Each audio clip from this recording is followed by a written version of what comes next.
untuk bisa mendapatkan fasilitas. Jadi fasilitasnya seperti pengurangan atau bahkan bisa bebas biaya masuk ya di negara tujuan. Nanti secara sistem akan langsung dikirimkan, dan itu mungkin kalau tidak ada kendala ya dalam 5 atau sampai 15 menit sudah diterima ya di negara tujuan. Tidak semua negara sama ya.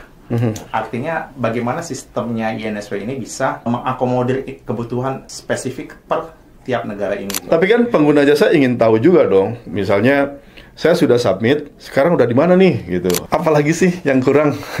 Kayaknya fasilitasnya luar biasa ya. Sudah lebih mudah, lebih murah, lebih cepat, dapat fasilitas lagi. Fasilitas ini bahkan dari sisi perdagangan, dari sisi Lembaga Nasional Singelindo, itu bahkan ikut menjaga supaya sertifikat atau ISK ini betul-betul aman sampai kemudian diterima. Tapi yang utama adalah simak dulu podcast ini baru bertanya.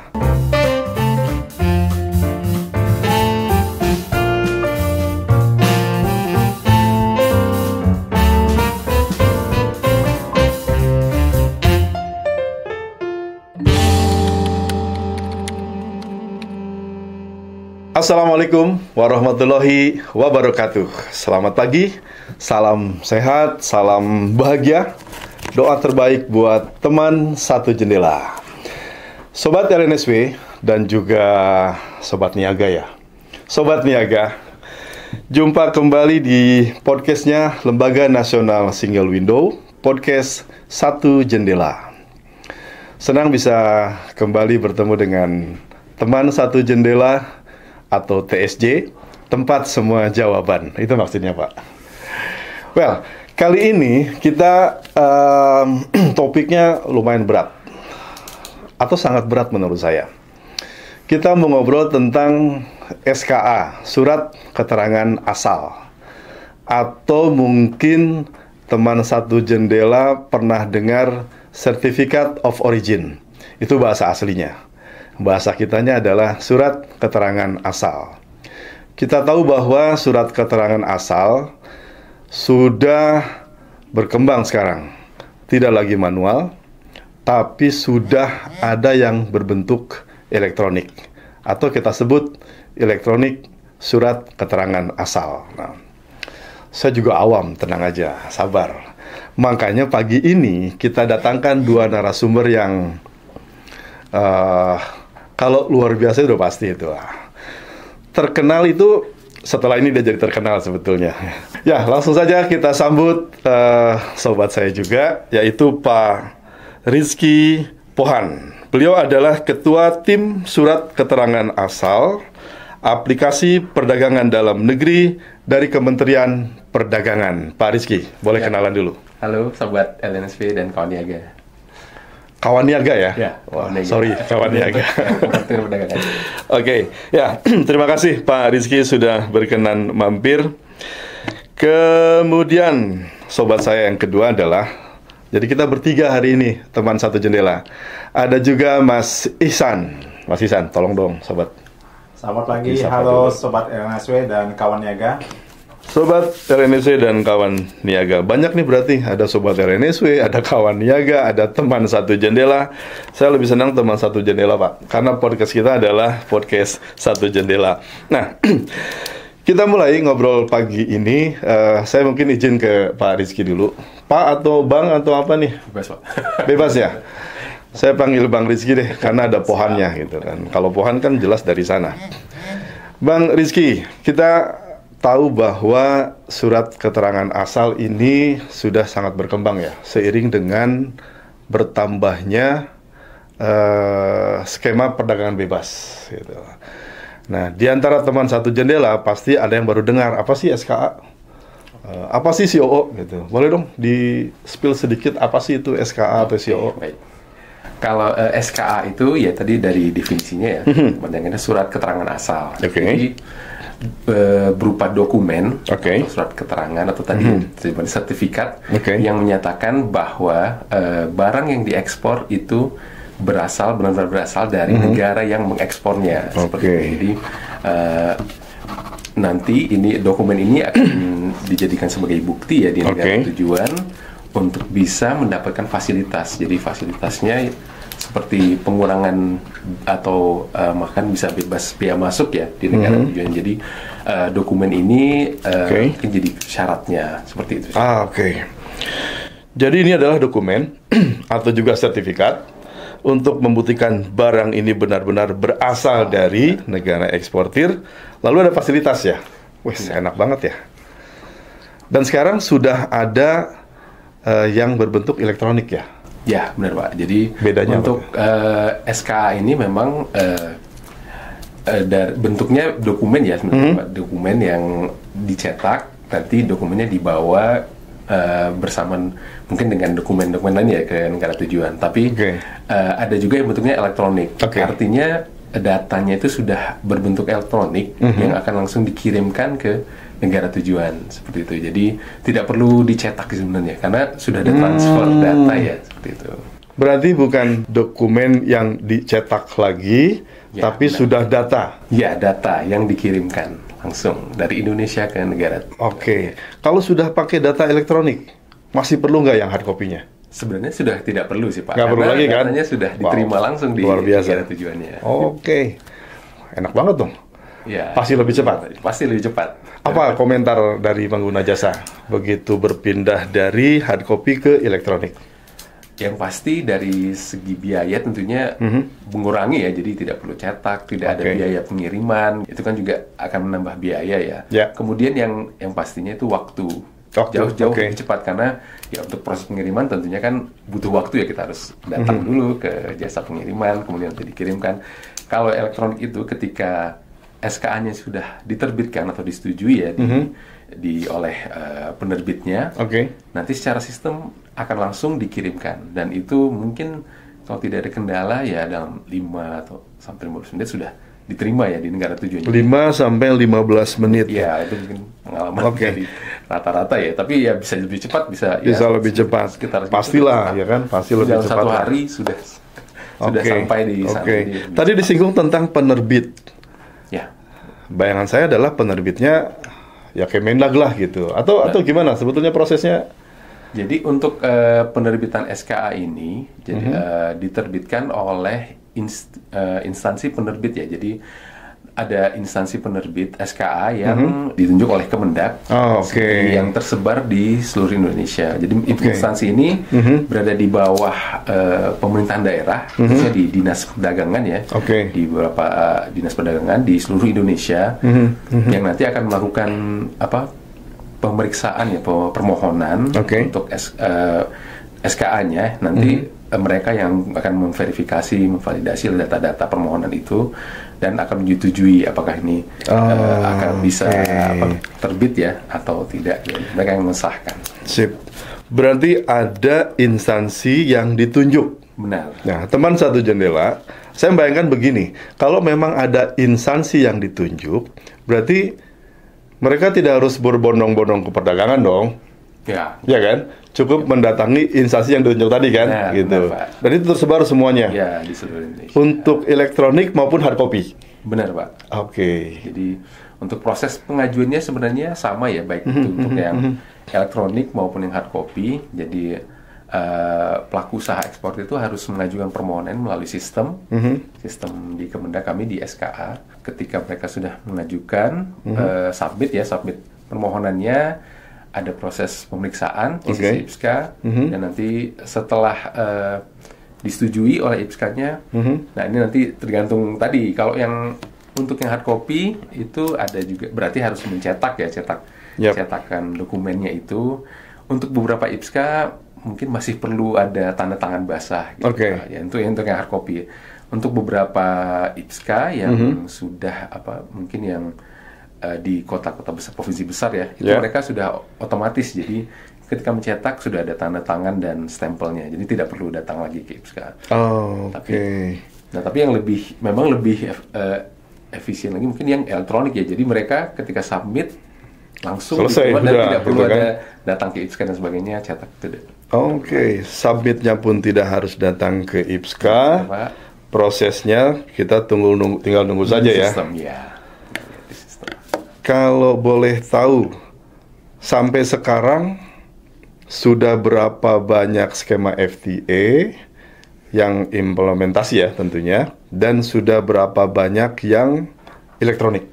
Oke, untuk skema FTA-nya kalau di kurang lebih sudah ada 19 jenis skema yang preferensi ya.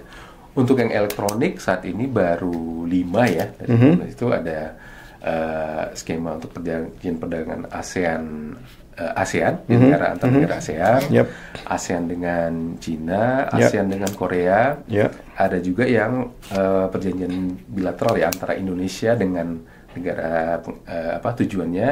Ada Indonesia dengan Jepang, Indonesia dengan Korea. Oke. Berarti dari 19 skema perdagangan bebas itu 5 sudah elektronik. Benar, Pak. Gitu. Memang ini bergantung ke kesiapan negara kah atau bergantung ke kemauan negara kah, sehingga masih ada yang manual dan juga masih ada yang elektronik? Ya, benar Pak. Jadi memang untuk bisa mengirimkan data secara elektronik memang harus ada itu tadi Pak ya, kesiapannya.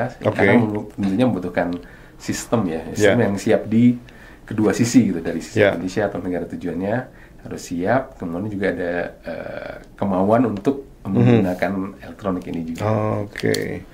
Tapi dalam proses perundingan biasanya gimana Pak? Apa namanya? Kita menawarkan, kita pakai elektronik saja gitu kan lebih karena kan secara benefit jelas ya, biaya waktu juga kan gitu, lebih simpel lagi gitu. Gimana tuh Pak? Kalau untuk ya mungkin dari sisi perundingannya ya perlu ada pertimbangan ya, masing-masing negara mungkin punya pertimbangan sendiri, walaupun memang tentunya untuk yang elektronik lebih banyak benefitnya banyak. Nah itu dia makanya. Tapi mungkin kesiapan dari di setiap negaranya berbeda-beda gitu Pak. Tapi kalau dari pengalaman selama ini ya memang mungkin ada hal-hal yang mungkin terkait regulasi juga perlu disiapkan ya Pak ya. Itu yang mungkin butuh waktu gitu. Ya. Jadi tidak. Kalau di kita berarti regulasinya ya, tapi dari saya pikir semua pihak ya kesiapannya juga harus. Bang Rizky, saya coba, karena yang saya pahami adalah kalau sudah elektronik kan berarti melibatkan YNSW ya, gitu. Berarti tadi kalau kita urut nih, Bang, pengguna jasa ajukan ke IPSKA, melalui IPSKA itu sudah elektronik, kemudian dari IPSKA ke di sistem, kemudian sistem yang di SK ini meneruskan ke LNSW. Kalau secara sistemnya, sistem SKA yang di Kemendak tidak punya koneksi langsung ya ke negara tujuan. Karena kan kita harus melalui kerjasama dengan LNSW yang sebagai single window. Kalau gitu kita coba tanyakan kepada ahlinya ya, yang dari LNSW. Mas Ihsan, tadi sudah disinggung bahwa tidak bisa IPSKA itu langsung mengirim ke negara tujuan, harus melalui LNSW. LNSW itu kantornya, tapi sebetulnya kan SINSW gitu ya, sistemnya. Gimana Mas keterlibatannya SINSW di dalam proses pertukaran atau pengiriman elektronik SKA ini? Ya, seperti yang disampaikan Mas Rizky tadi Pak, sesuai dengan kesepakatan ini. Kalau untuk ASEAN kita punya sistemnya sendiri gitu, dan itu juga udah diakomodir di sisi NSW. Bagaimana cara bertukar antar negara ASEAN, karena punya teknis sistemnya sendiri gitu. Nah, untuk kebijakan yang lain, maksudnya untuk bertukar seperti tadi ke Korea, Jepang, atau ke China, negara ASEAN, itu pun kita ikut dengan kesepakatannya. Dari sisi partner kita itu ingin bertukar dengan cara seperti apa? Sorry, saya potong. Bertukar dengan cara seperti apa itu maksudnya apa nih? Maksudnya secara elektronik kan kebutuhannya tadi macam-macam nih Pak. Jadi sisi sistem YNSW itu mengakomodir cara bertukarnya gitu, supaya data yang tadi itu bisa mengalir ke sana, bisa terkirim ke negara tujuan. Ya karena tadi yang disampaikan Mas Rizky tadi, ketika kita bertukar, banyak kesepakatan di sini. Dari negara partner, saya maunya seperti ini, caranya seperti ini, data yang dipertukarkan seperti ini. Nah, ini kan tidak semua negara sama ya. Artinya bagaimana sistemnya INSW ini bisa mengakomodir kebutuhan spesifik per tiap negara ini. Itu yang dimaksud dari jadi dengan cara seperti apa tadi ya? Berarti bisa jadi kalau misalnya tadi ada 5 yang ISKA yang sudah elektronik. Bisa jadi 5, saya sebut barangkali 5 grup lah gitu ya. Bisa jadi beda-beda dong. Betul. Nah terus gimana dong? Nah itu kita yang dari sisi INSW yang bagaimana mendesain sistemnya bisa mengakomodir itu semua dalam satu tempat gitu, satu sistem gitu di INSW. Jadi yang penting mengakomodir semua dalam satu sistem. Betul, Pak. Walaupun beda-beda. Betul. Kayak Bhinneka Tunggal Ika. Ya, inginnya kan seperti itu, Pak. Jadi tidak ada keruwetan ya, dalam arti gini. Indonesia keluar, orang luar tahunya ada satu tempat gitu ya. Satu poin ya, satu kiriman gitu. Oh ya, itu lewat INSW. Dari sisi Kemendak pun dimudahkan gitu. Jadi dari sisi teman-teman di Kemendak ya, atau tim SKA cukup kirim ke INSW, tidak perlu memikirkan oh nanti kalau saya kirim ini ke sini seperti apa, kirim ke negara ini nanti seperti apa. Nah, kita yang di sistem INSW mendesain sistemnya itu bagaimana bisa mengakomodir setiap kebutuhan ini gitu. Kalau seperti apanya mungkin mereka nggak peduli ya. Betul. Pokoknya nyampe gitu. Tapi kan pengguna jasa ingin tahu juga dong. Misalnya saya sudah submit, sekarang udah di mana nih gitu. Itu gimana tuh? Bisa tahu nggak gitu? Bisa tahu, Pak. Kita udah sediakan ada fitur tracking, Pak ya. Tracking, Kita nyebutnya tracking, itu bisa diakses di 2 tempat ya. Pertama di websitenya INSW, kemudian ada fitur trackingnya sendiri di tracking.insw.go.id. Nah, bedanya apa nih di 2 tempat ini gitu ya? Yang pertama yang di website pelaku usaha nggak perlu pakai login gitu ya, cukup masuk sudah. Nah, tapi nggak pakai login, yang informasi yang didapat hanya untuk informasi status dokumennya saja, statusnya sudah nyampe atau enggak gitu misalnya. Nah, kalau yang di tracking, yang tadi yang tracking.insw.go.id ini, pelaku usaha butuh login, butuh user gitu ya. Harus terdaftar dulu di INSW. Nah, benefitnya apa? Artinya ketika dia sudah dapat user dan bisa login, ketika masuk dia dapat informasi lengkap, detailnya apa, detail dari sertifikatnya itu apa, dan kemudian dia bisa melakukan download dokumennya. Berarti pengguna jasa yang tadi submit melalui IPSKA itu bisa tahu sudah sampai mana ISKA-nya, tapi harus login dulu di INSW. Seperti itu ya. Bisa nyonteknya atau ngintipnya di tracking ya, tracking insw.go.id. Kalau ya mau cepat sih buka di website aja. Kalau di sistemnya apa sih namanya kalau di Kemendak tuh? Sistem ISKA. Itu juga harus registrasi dulu. Ya, untuk masuk ke sistem ISKA itu harus mendapatkan hak akses, Pak. Jadi hak akses ini mintanya diaktifkan oleh IPSKA. Oleh IPSKA. Pertama itu jadi harus mengajukan pengajuan hak akses dari sistem. Jadi seperti manual atau elektronik pengajuannya? Di sistemnya. Di sistemnya. Dan ini juga kalau biasanya kan kalau registrasi itu kan harus input data ya banyak ya, Pak. Perusahaan dan sebagainya. Nah, untuk yang SKA ini kita juga coba untuk mempermudah. Jadi yang penting pelaku usaha itu sudah terdaftar di OSS. Jadi yang penting sudah terdaftar di sistem OSS. Jadi kan punya NIB, terdaftar di sistem OSS. Nah, mereka tinggal menggunakan akun OSS-nya aja. OSS yang dimasuk untuk di sistem OSS itu bisa digunakan di SKA. Bisa untuk mengajukan tadi hak akses tadi. Tanpa harus registrasi ulang. Nanti dia bisa daftar, mengajukan hak akses. Datanya juga tidak perlu input karena kami sudah tarik langsung ya dari sistem OSS, jadi sudah terisi semua. Ya mereka tinggal submit aja, ajukan ke IPSKA mana gitu yang akan menyetujui hak aksesnya. Itu masuk ke iska.go.id. Di ska.kemendak.go.id. Teman satu jeda, itu boleh dicatat tuh. ska.kemendak.go.id. Kalau yang INSW tadi tracking.insw.go.id.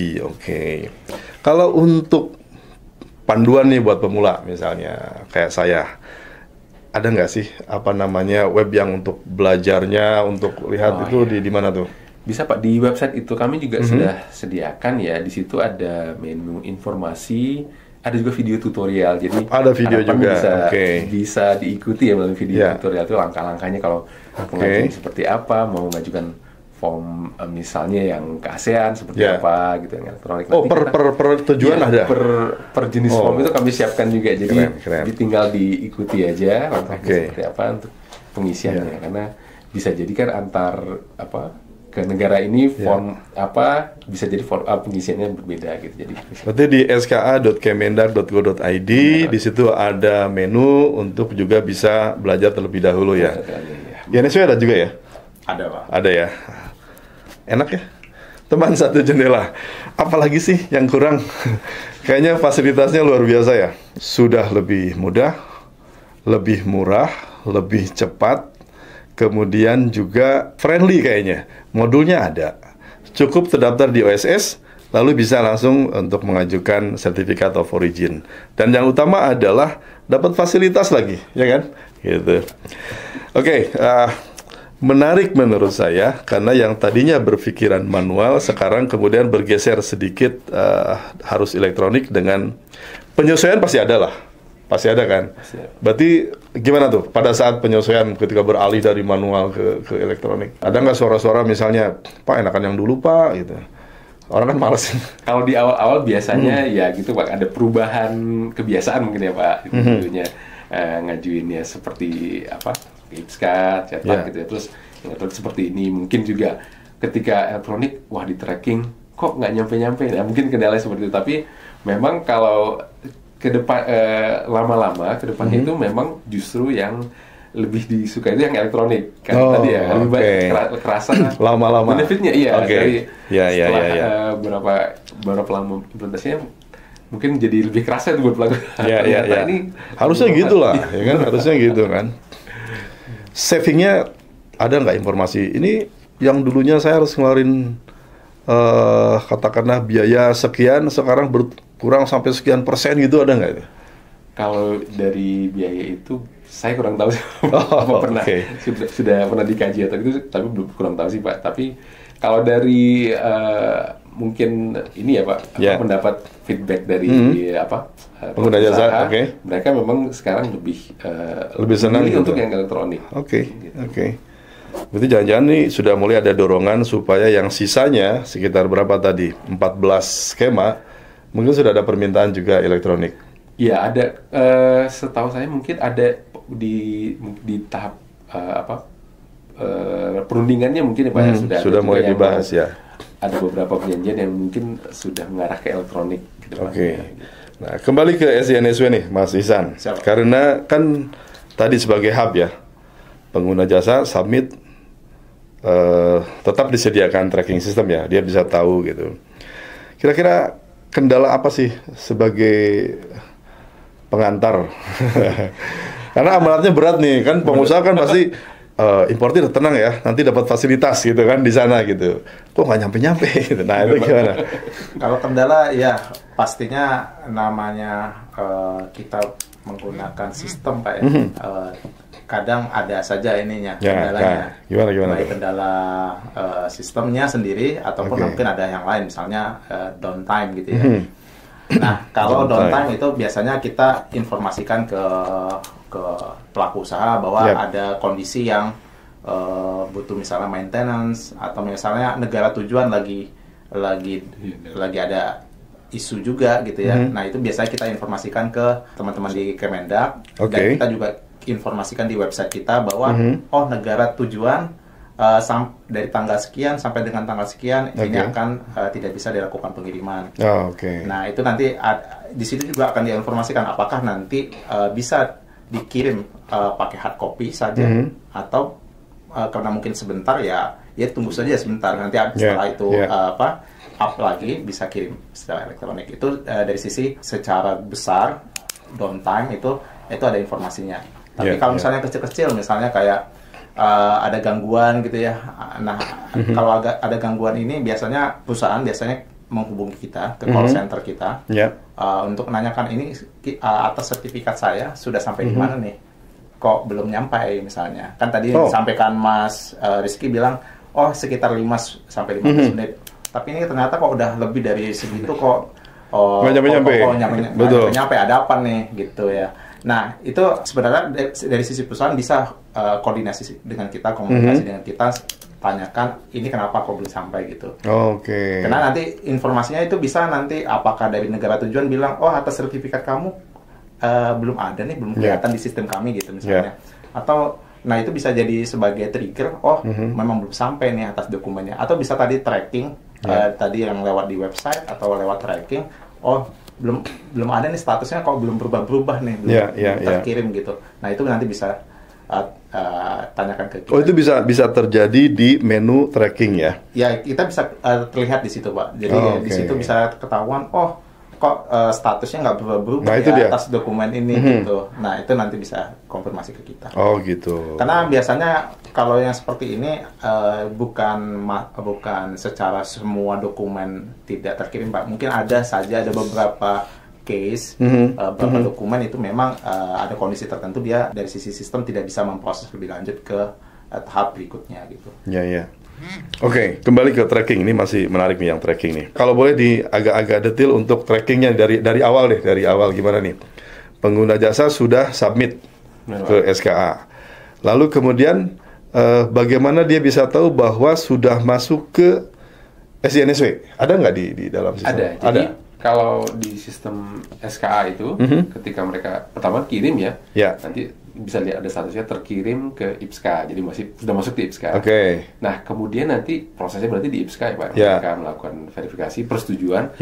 Mereka menyetujui datanya dari sistem, nanti kami akan langsung kirim ke INSW. Dan statusnya itu pun ada status lagi. Ada status itu terkirim ke INSW. Nah, itu artinya data elektroniknya sudah kami kirimkan ke INSW. Dan untuk trackingnya bisa langsung tracking di INSW seperti itu. Berarti tracking di SKA Kemendak selesai. Selesai. Masuk ke SINSW. Tracking apa saja yang disediakan nih? Sudah masuk ke SINSW. Ya yang tadi yang sebelumnya Pak. Dari kan nanti dapat nomor sertifikatnya nih Pak. Nah nomor ini bisa dipakai sebagai parameter atau untuk dalam apa itu nomor sertifikat? Maksudnya begitu masuk ke SINSW kemudian dapat nomor? Ya, nomor sertifikat SK-nya tadi. Nomor SK-nya. Nomor SK-nya itu terus bisa dipakai untuk melakukan pencarian di kita di INSW, di portal INSW ataupun di tracking.insw.co.id gitu. Trackingnya apa? Informasi apa yang didapat? Kembali ke si pelaku usaha. Saya pengen tahu statusnya aja deh. Mau cepet aja, nggak perlu login gitu ya. Ya tadi bisa langsung ke websitenya. Masukkan nomor SKA, kemudian keluar. Iya, keluar. Informasinya apa saja tuh? Ada kemungkinannya. Status Pak. Jadi kalau misalnya untuk ASEAN itu ada status kita kenalnya namanya AS1, AS2, apa itu? AS3 AS itu Amerika Serikat. Nah, AS ini semacam apa ya Pak? Setiap tahapan dokumen elektronik itu terkirim, itu ada semacam checkpointnya gitu ya. Nah, AS1 itu ada di sisinya yang pengirim, masih di single window-nya. Nah, AS2 ini bahasanya mungkin ada di gateway, kalau bahasa teknisnya gateway ya. Tapi ini sebelum terkirim ke negara tujuan. Nah, ketika sampai di negara tujuan nanti namanya AS3. Itu masih baru di single window-nya negara tujuan. Nah, kalau sudah REST dan di single window negara tujuan. Betul. Ini kayak komunikasi antar single window.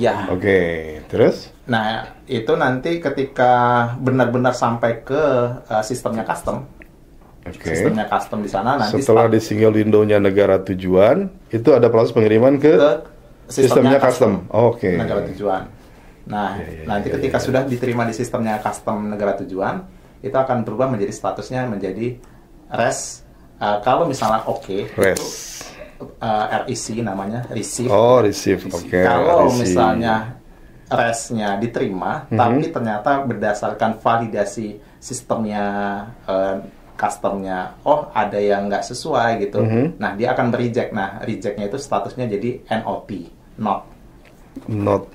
Jadi, not itu artinya reject dalam artian tidak bisa digunakan 100% atau ada yang kurang nih, perbaiki dulu, atau ada kesempatan apa di sana?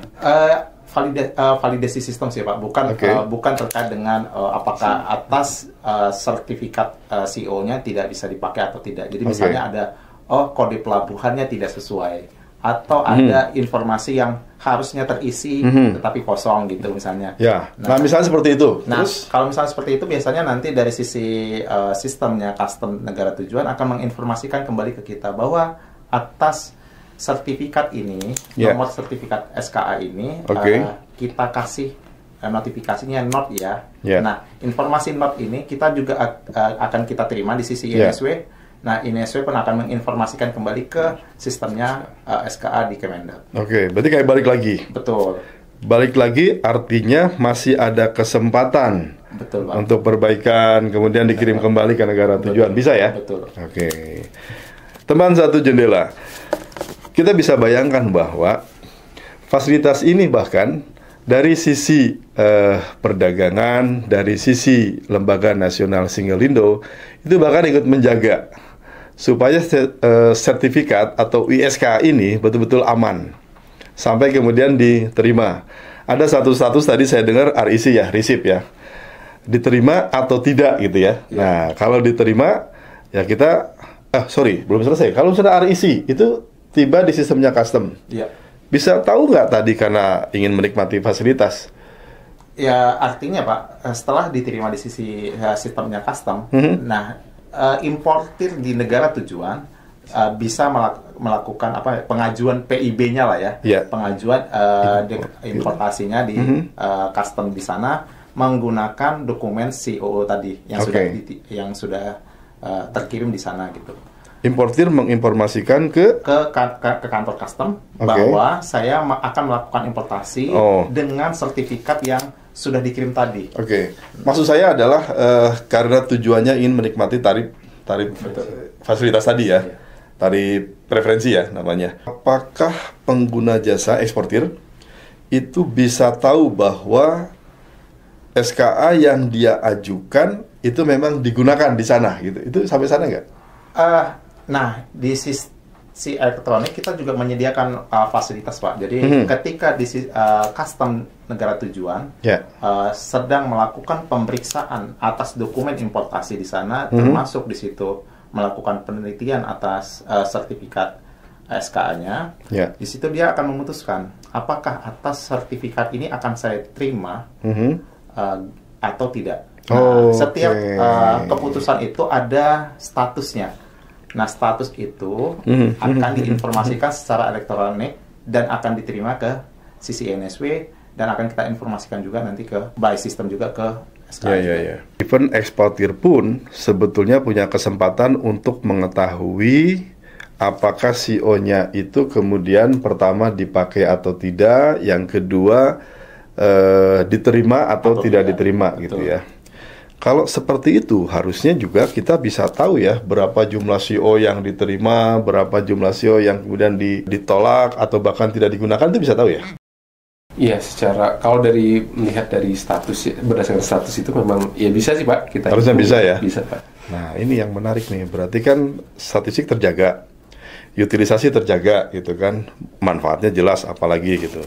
Kalau ternyata ada reject-nya, itu menjadi bahan evaluasi kan, seperti itu gitu. Nah, Bang Rizky, kalau untuk manual seperti itu nggak sih? Dia punya kesempatan untuk tahu sampai di mana, kemudian di sana dipakai atau tidak, kemudian reject atau diterima, itu berbeda sih Pak, karena beda ya? Tidak, prosesnya masih manual ya Pak. Jadi ketika dokumen sudah dikirim ke sana, ya artinya kalau untuk mengetahui statusnya seperti tadi digunakan, di reject atau perlu perbaikan, ya harus nanya langsung ke importernya di sana. Gitu. Ya. Karena pemerintah atau IPSKA itu tadi hanya sampai menerbitkan selesai gitu kan, itu udah urusan Anda kan gitu ya. Benar Pak. Teman satu jendela, semakin kelihatan bahwa ternyata ada perbedaan yang signifikan antara ISKA elektronik dan juga yang manual dari sisi benefit. Bahkan tidak hanya tangible, artinya dari sisi biaya, intangible pun bahkan bisa dirasakan manfaatnya gitu. Bang Rizky, ini tadi ada 19 skema FTA atau perdagangan bebas. Kemudian 5 itu sudah elektronik gitu. Ada rencana ke depan untuk pengembangan lebih lanjut ya, kalau misalnya ada ke arah mana? Apakah hanya menambah dari sisi skemanya atau kemudian kesisteman juga akan dikembangkan lebih lanjut atau gimana? Boleh? Oke, untuk secara skema sepertinya akan bertambah terus Pak ya, karena perdagangan kita di negara-negara mitra dagang juga akan bertambah ya. Kemungkinan nanti akan ada skema-skema baru. Dan untuk yang elektronik ini mungkin juga kedepannya akan bertambah. Saya yakin juga akan bertambah ya, ingat banyak benefitnya seperti itu. Ya untuk dari sistem kami tentunya juga akan mencoba untuk menambah fitur-fitur yang lebih memudahkan ya. Atau mungkin nanti proses pengiriman elektronik seperti apa ke depannya karena teknologi berkembang terus ya Pak. Betul. Apakah nanti ada metode pengiriman lain? Ya nanti kita juga kolaborasi dengan INSW untuk yang elektroniknya seperti apa. Termasuk yang tadi Pak, jangan lupa tuh yang IPSKA tapi masih manual, itu kasihan kan? Oke, kalau dari sisi LNSW, apa nih ke depannya nih? Kalau penambahan pasti harus siap lah gitu ya. Kalau kesisteman gimana? Kesisteman dari kita harapannya kita akan terus melakukan perbaikan terus-menerus Pak ya. Dan khususnya supaya kestabilan sistem juga terjaga gitu ya. Agar ya pastinya ini kan juga sensitif juga nih. Dalam arti pengguna jasa berpikir ini udah cepat, kenapa tiba-tiba jadi gara-gara sistemnya nggak stabil, ada gangguan, akhirnya terlambat. Mungkin kalau cuma 1 jam 2 jam, it's okay gitu ya. Tetapi kalau misalnya sampai berhari-hari gitu, misalnya ada bottleneck dan sebagainya, nah ini kan juga akhirnya jadi ya mereka merasa kok seperti ini gitu, gitu. Karena mereka pengennya ini bisa cepat gitu. Nah kita berusaha untuk bisa menjaga sistem ini bisa ya tadi stabil. Dan juga meningkatkan bagaimana performanya mungkin tadi ya 15 menit bagaimana kita bisa tingkatkan lagi jadi 5 menit lebih dari itu satu. Kemudian karena ini juga load pasti tinggi, artinya bagaimana kita menjaga dengan traffic yang tinggi bisa kita atur tidak terjadi bottleneck juga. Itu sih Pak. Iya sih, pasti maunya adalah klik nyampe. Iya. Maunya gitu kan? Maunya gitu sih Pak. Jangan ada juga yang punya usulan sebelum klik nyampe. Nggak mungkin ya. Oke, teman satu jendela. Luar biasa menurut saya. Walaupun untuk yang elektronik baru di 5 skema ya. Tadi disampaikan ada skema di ASEAN ya, 10 negara. Kemudian ASEAN Korea, betul ya? Kemudian dengan Cina ya, skemanya ASEAN Cina ya, itu Form E ya, masalahnya Form E. Kemudian ada Indonesia Korea dan Indonesia Jepang ya, berarti baru 5. Artinya adalah teman satu jendela yang memang berbisnis ekspor impor dengan atau dengan negara yang tadi kami sebutkan atau menggunakan skema yang tadi, elektronik SKA sudah bisa dinikmati gitu. Lebih cepat, lebih murah, kemudian aman, kemudian juga dijaga ini bahwa ini sudah sampai mana, diterima atau tidak gitu, sampai sebegitunya. Kemudian juga ke depannya, tadi kita juga sama-sama dengarkan bahwa pengembangan akan terus dilakukan. Bahkan Mas Ihsan sampaikan, kayaknya Mas Ihsan nggak puas dengan 15 menit kayaknya kan. Kalau bisa ya itu tadi, klik sampai gitu kan. Nah, luar biasa sekali lagi kita harus apresiasi dengan tim dari Kementerian Perdagangan ya. Ada Bang Rizky Pohan, kemudian juga tim dari Lembaga Nasional Singgolindo, ada Mas Ihsan di sini. Kemudian satu hal tadi Mas Ihsan sampaikan, kalau misalnya perlu sesuatu, perlu panduan, ada di webnya. Di Kemendag juga ada kalau perlu panduan. Lebih dari itu, kalau masih ingin bertanya, ada kontak center. Ada Pak. Ada kontak center. Ada kontak center. Silakan Anda berkonsultasi lebih lanjut. Tapi yang utama adalah simak dulu podcast ini baru bertanya. Sepakat ya? Ada lagi Bang Rizky yang mau disampaikan, Mas Ihsan? Apa nih? Pesan terakhir? Sedikit pesan. Oke, boleh. Pastinya ini terkait pengiriman SKA, ini juga bukan pekerjaan tim Kemendak saja ataupun tim LNSW saja ataupun ini sebenarnya adalah kerja bareng semua gitu. Artinya kita membutuhkan support dari pihak teman-teman di Kemendak, dari LNSW sendiri dan juga dari pelaku usaha juga kita juga butuh support dalam arti ketika ada masalah pun juga sampaikan, informasikan. Jadi jangan diem-diem atau ya sampaikan saja kendalanya apa yang dihadapi supaya kita bisa segera melakukan koordinasi dengan tim yang ada di negara tujuan. Supaya ini kita ketahui di waktu yang cepat juga gitu. Jadi nggak nunggu lama akhirnya meledak dan sebagainya gitu. Mungkin itu sih Pak. Siap, terima kasih Mas Ihsan. Teman Satu Jendela, itu satu reminder yang bagus ya, bahwa fasilitas yang disediakan itu bisa jalan dengan baik kalau memang sesuai dengan yang teman Satu Jendela butuhkan. Tapi kami tidak bisa menyediakan fasilitas sebagus itu kalau kemudian ketika ada masalah Anda simpan sendiri.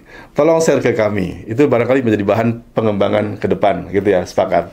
Oke, baik, terima kasih Bang Rizky, terima kasih Mas Ihsan. Ini diskusi yang tidak lama tapi sangat-sangat daging kata orang. Betul-betul support dunia usaha ya, ekspor import yang ingin menikmati tarif istimewa tadi, silakan dalami di website yang sudah disampaikan tadi. Mudah-mudahan betul-betul bisa memberikan manfaat yang luar biasa.